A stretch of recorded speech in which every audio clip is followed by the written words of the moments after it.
So the story came from, unfortunately, a personal experience with a narcissist in my 20s. I dated a person that I thought was my soulmate.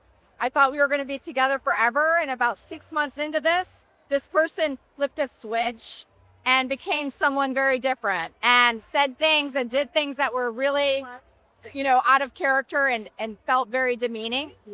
I did not actually understand that I had dated a narcissist until years later when a friend went through something similar and the therapist called her ex a narcissist. And I thought, wow, aren't narcissist people that look in the mirror a lot or like obsessed with brands or money? And that's not the case. And the more she started telling me about it, a light bulb went off for me. And I was like, oh my gosh, I dated a narcissist. Big red flags and fatal flaws.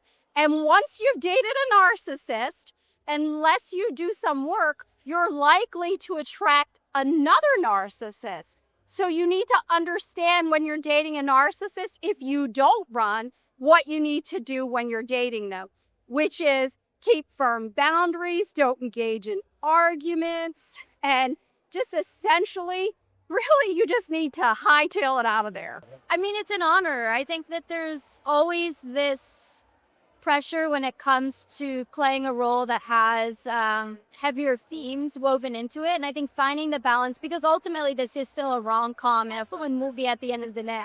So finding the balance between the more lighthearted moments and heartfelt moments and that what is honestly at the end of the day trauma can be a difficult line to walk, but Anne-Marie did a really great job. I feel like this movie is a comedy because I'm a comedy writer.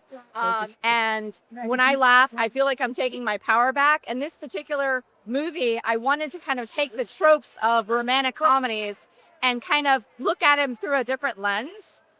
Because a lot of times romantic comedies might give us a template for love that's not exactly healthy. So that was one of the reasons why I thought a romantic comedy would be a good way to sort of explore this issue.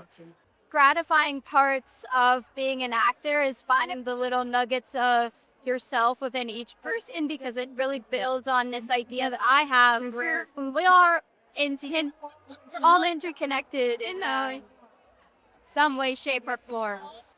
When I think about Ciara Bravo, my heart fills up. She is the most amazing human, but more than that, she's also just the greatest, I feel like one of the greatest actresses of our time. Like I was calling her like our next generation Audrey Hepburn, and she was down to do whatever I'd asked her to. She did such great prep for the character, and she went head to head with Marissa Tomei, and never flinched. And the two of them together have such great chemistry.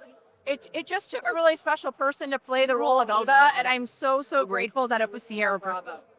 It was a very memorable shoot. Marissa Tomei is a powerhouse. She is a very, very impressive actor.